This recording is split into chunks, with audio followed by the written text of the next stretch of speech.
మదర్కి మిల్క్ రావట్లేదు, మిల్క్ వచ్చినా సరిపోవట్లేదు.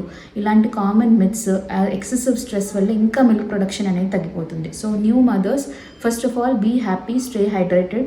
మిల్క్ అనేది ఒక న్యాచురల్ ప్రాసెస్. బర్త్ ఇచ్చినప్పుడు దానికి హార్మోనల్ చేంజెస్ వల్లే మిల్క్ ప్రొడక్షన్ అనేది చాలా చాలా కామన్గా న్యాచురల్గా గాడ్స్ గిఫ్ట్. అది రాకపోవడం అనేది ఎవరో కొంతమందికి హార్మోనల్ ఇష్యూస్ వల్ల తప్ప ఎక్సెసివ్ స్ట్రెస్ తీసుకుంటేనే మిల్క్ ప్రొడక్షన్ రాకుండా ఉంటుంది. సో ప్లీజ్ మిల్క్ గురించి స్ట్రెస్ తీసుకోకుండా హ్యాపీగా బ్రెస్ట్ ఫీడ్ చేయండి. ఫస్ట్ థింగ్ గుర్తుపెట్టుకోవాల్సింది, ఫస్ట్ 2 to 3 డేస్లో మిల్క్ ప్రొడక్షన్ అనేది కొంచెం డ్రాప్స్గా థిక్గా వస్తుంది. దాన్ని కొలెస్ట్రామ్ అని అంటారు. So don't deprive your baby of this colostrum. ఇంట్లో ఇంకా ఈ టైంలో కూడా పెద్దవాళ్ళు హనీ వాటర్ ఇవ్వాలి, గ్రేప్ వాటర్ ఇవ్వాలి, జిందా తిలిస్మాత్ ఇస్తున్నారు. సో ఇవన్నీ చాలా చాలా wrong. Please stop this practices. Milk అనేది ఫస్ట్ 6 months ఖచ్చితంగా ఇవ్వాలి. ఈవెన్ 1 drop ఆఫ్ వాటర్ కూడా బేబీకి అవసరం ఉండదు. So new moms proper latching టెక్నిక్స్ని ప్రాక్టీస్ చేయండి. ప్రాపర్ లాక్టేషన్ కన్సల్టెంట్స్ ఉన్నారు, వాళ్ళ హెల్ప్ తీసుకోండి.